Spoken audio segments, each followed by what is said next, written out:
माता कौन है? ये बेटियां, बेटी हमारी, हमारी बेटी।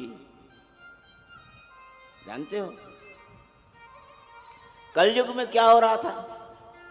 अब भी होता है, भ्रूण हत्या, भ्रूण हत्या। गर्भ में पता लगा कि बेटी पल रही है,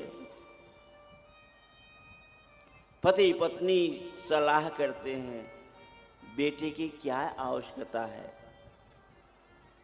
चलो डॉक्टर को बताते हैं। धीरे से घर से निकल के गए और डॉक्टर को दिखा दिए। डॉक्टर ने कहा है तो बेटी ही, अब क्या करूं? बोले महाराज इसको निकाल करके बाहर करो।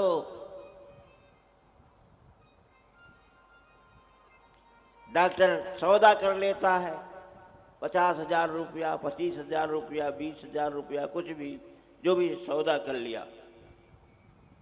और जो भगवान कहा जाता है, जिसे भगवान कहते हैं हम लोग, वो डॉक्टर आज अस्त्र उठाने में तनिक भी देर नहीं करता, हत्यारा बनने में तनिक भी देर नहीं करता। और एक हत्या करने के लिए, किसकी हत्या? दुर्गा की हत्या, गंगा की हत्या, गायत्री की हत्या, सावित्री की हत्या करने के लिए खड़ा हो जाता। छुरा कैंची लेकर के, और गर्भाशय में जब छुरा कैंची प्रवेश करता है, मालूम है नन्हा सा भ्रूण, छोटा सा भ्रूण, छोटी सी बच्ची तुरंत उसे आभास होता है, और जैसे ही आभास होता है वैसे ही भगवान को बुलाना शुरू करती है। हे परमपिता परमात्मा, मुझे इन कष्टों से छुटकारा दिला दो। कितना दुखी होती है वो बच्ची, भ्रूण जो गर्भ में पल रही है, कितना दुखी होती है, जरा ध्यान से सोचना।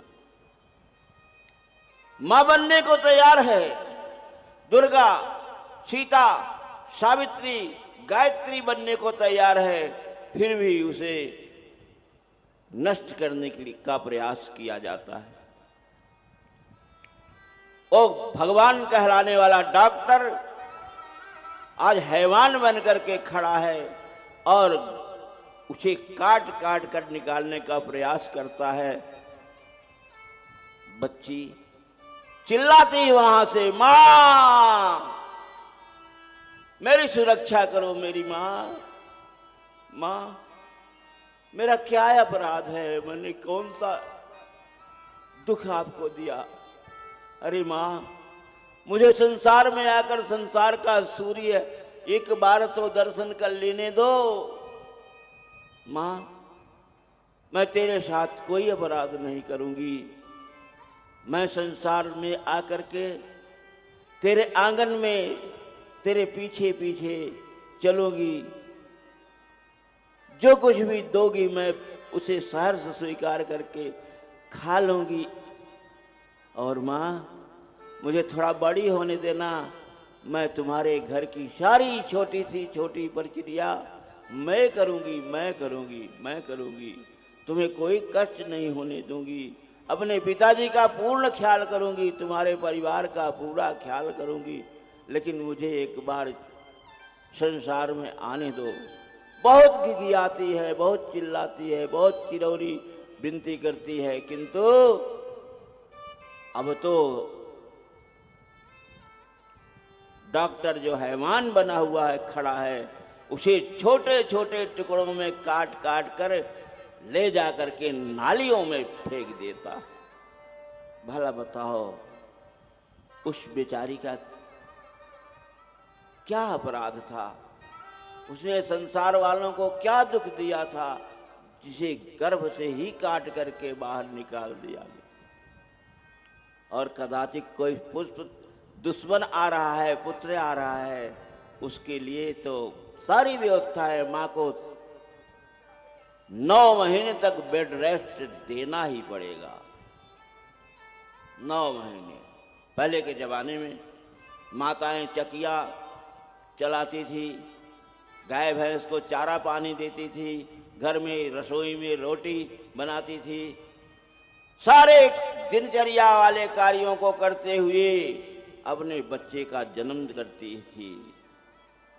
आज तो कहा जाता है कि बस हाथ पैर भी नहीं हिलावे, बड़ी तकलीफ होगी।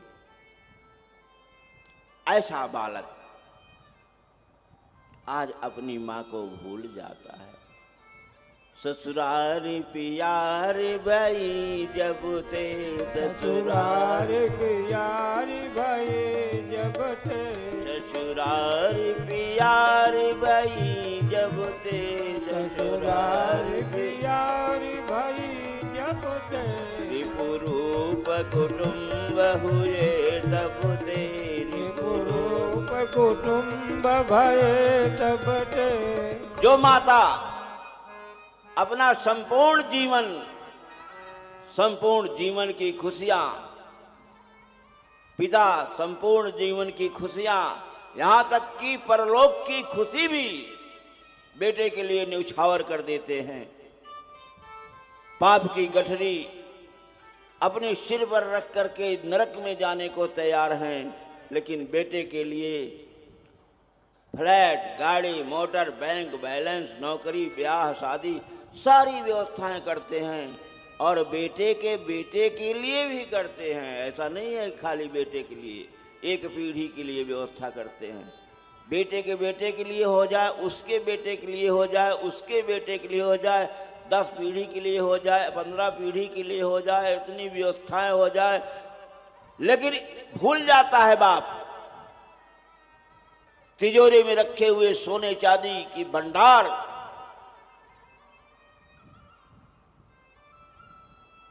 द्रव्य रुपया पैसा, एक दिन मुझे छोड़ के जाना पड़ेगा। ध्यान से श्रवण करिएगा, जाना तो पड़ेगा ना। और जिस समय जाने लगोगे ना, उस समय आपका मन कहां जाएगा? उसी धन पर जाएगा। हाय, मैंने जीवन भर बड़ी मेहनत मजदूरी किया, झूठ बोला, चोरी किया, बेईमानी किया, कत्ल किया और धन एकत्रित करके संग्रह किया, सत् कार्यों में नहीं लगाया,